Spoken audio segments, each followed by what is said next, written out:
การพัฒนากันอยู่ในสังคมนี่มันเป็นอย่างนั้นมันโมเมนต์ย้อนอีสังในการพัฒนาย้อนการเว้าพื้นกันได้โอ้นั่นเนาะวันนี้การแข่งขันกันนี่ก็คือกันเจ้าแข่งขันแม้แต่เจ้าสิเกิดมาเป็นคนนี่เจ้าก็ยังเป็นตัวสเปิร์มน้อยๆนี่ตัวอสุจินี่ยังแข่งขันกันอยู่ใน2 ข้อผ่าไปเจาะไข่ผ่าหยาดแต่บ่ทันเกิดมันพี่เราไปสักคนมาเจอบาสพงตัวเป็นๆดิมันได้สิบอกเป็นวิเคราะห์ว่าเสียวอย่าอยู่นำกันกันเสียคืออยากถามจะว่าประเทศชาติเขาพัฒนาสมือนี่มีการพัฒนาสมือนี่มันย้อนสาเหตุอันใดเสียบ่เสียจะลองวิเคราะห์หน่อยนึงให้ค่อยฟังเบิ่งพี่น้องเพิ่นอยากรู้นี่นะประเทศชาติมันมีการพัฒนาสมือนี่ย้อนซั่นย้อนนั้นมี2 ปัจจัยปัจจัยที่1นี่มีการแข่งขันกันปัจจัยที่2นี่ย้อนมีการเว้าพื้นกันเว้าพื้นกันนี่เป็นปัญหาสำคัญที่สุดในการพัฒนาเศรษฐกิจครอบครัวหรือว่าเศรษฐกิจประเทศชาติบ้านเมืองเจ้าอิจฉาข่อยอิจฉาเจ้าเว้าพื้นข่อยเว้าพื้นเจ้าบ่ให้ยานลื่นบ่ให้กันลื่นกันเรือมันก็เลยเป็นการผลักดันให้พัฒนาดีขึ้นไผก็อยากพัฒนาตัวเองให้มีศักยภาพให้มันล่ำให้มันรวยให้มันสมคนนั้นอิจฉาคนนี้เว้าพื้นถ้าบ่มีการเว้าพื้นนี่ยังเฮิงจะสิมีอยู่ได้ในโลกนี่นั่นบ่บ่มีโลกใดดอกสิบ่เว้าพื้นกันบ่ว่าแต่ลาวบ่ว่าแต่ไทยบ่ว่าแต่มอญบ่ว่าแต่เขมรบ่ว่าแต่ประเทศอีหยังก็ยานะเจ้าเว้าพื้นข่อยก็เว้าพื้นเจ้าเว้าพื้นคนอื่นก็เว้าพื้นเฮาอาซี่แหละพัฒนาย้อนการเว้าพื้นนี่มันพัฒนาได้ก็ย้อนมีการเว้าพื้นกันนี่แหละคันบ่มีการเว้าพื้นกันนี่เห็นกันแบบบ่ถามบ่เว้าบ่ว่าบ่เว้าพื้นกันนี่ยังหังคนเฮาสิมีความสุขซุมื้อนี่บ่มีจะลองไปแม่งานดองคันเจ้านั่งจุกหัวกัน 3-4 คนนี่บ่ผู้นึงก็ผู้นึงก็ตั้งปัญหาบ่พื้นคนอื่นนั่นบ่พนันก็บ่พื้นเฮาคือเก่าเฮาก็บ่พื้นพนันคือเก่าสู้คนสิบ่พื้นกันแหละมันเฮ็ดให้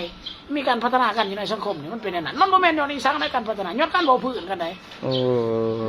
นั่นเนาะวันนี้การแข่งขันกันนี่ก็คือกันเจ้าแข่งขันแม้แต่เจ้าสิเกิดมาเป็นคนนี่เจ้าก็ยังเป็นตัวสเปิร์มน้อยๆนี่ตัวอสุจินี่ยังแข่งขันกันอยู่ใน2 ข้อผ่าไปเจาะไข่ผ่าหยาดแต่บ่ทันเกิดมันมีการแข่งขันกันตั้งแต่เจ้าสิมาเกิดพุ่นแล้วนั่นบ่บัดเกิดมาแล้วเจ้าก็มาแข่งขันกันทางด้านการพัฒนาไปแล้วเจ้าก็เว้าพื้นข่อยเว้าพื้นเจ้าเว้าพื้นคนอื่นก็เว้าพื้นเฮาแล้วมันก็อยู่ได้อยู่ในสังคมโลกนี่คันบ่มีการเว้าพื้นกันนี่โอ้ยตายห่าเป็นคนตายห่าเป็นมดเป็นแมงบ่มีการพัฒนาเลยบ่มีการพัฒนาดอกแสดงว่ามนุษย์อยู่ในโลกนี่มีการพัฒนาในย้อนการเว้าพื้นเนาะมันอยู่ได้ย้อนมีการเว้าพื้นกันคันบ่เว้าพื้นกันนี่คันบ่อิจฉากันนี่มันอยู่บ่ได้ดอกซุมื้อนี้นี่จะลองแม่บ่เว้าพื้นคนน่ะประมาณจัก10 มื้อคันเจ้าบ่ตายก็ข้างเรื่องแหละนั่นบ่สำหรับเจ้าเองนะข่อยถามเจ้าอยู่ได้บ่ประมาณ5 มื้อนี่เจ้าบ่เว้าพื้นคนอื่นเนาะบ่นั่นแหละคันเจ้าบ่เว้าพื้นคนอื่นเจ้าก็ตายติ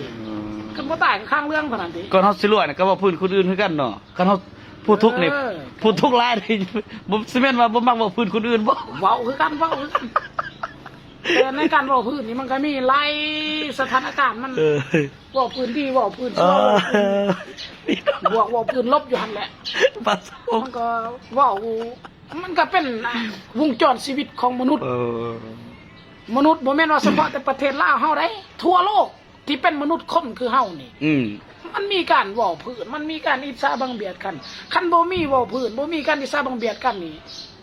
มันอยู่บ่ได้อยู่บนแผ่นดินตัวนี้นี่มันอยู่บ่ได้พากันตายเป็นสัตว์เดรัจฉานหมดโลดมนุษย์เฮานี่นั่นบ่แซ่ซุมื้อเฮาอยู่ได้ก็ย้อนมีการเว้าพื้นกันนี่แหละมันจึงอยู่ได้ฮอดทุกวันนี้เจ้าลองคิดดีๆแม่คันเจ้าบ่เชื่อความแม่นแล้วเจ้าอยู่ดีๆสงบสงบเจ้าบ่เว้าพื้นคนนั้นเจ้าบ่เว้าอีสาคนนี้ไป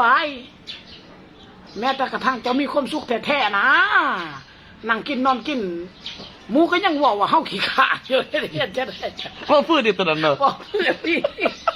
ว่าเฮาขี้ขาดเฮ็ดขี้ขาดหาขี้ขาดสร้างขี้ขาดแป้งบัดเฮาได้ยินคนอื่นบอกเฮากับมิกใจสู้แบบนั้นใจสู้เนาะย้อนหมู่ว่าเฮาเนาะเลยเป็นการเลยมีการพัฒนาเนาะพัฒนาโตเจ้าของย้อนการเว้าพื้นนี่แหละตัวนี้เด้อพี่น้องเด้อคันเจ้าบ่เฮียนนี่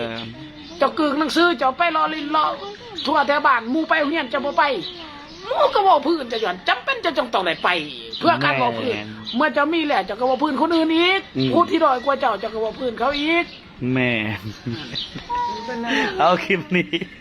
ถ้ามันเป็นประโยชน์ขอให้พี่น้องกดไลค์กดแชร์เด้อ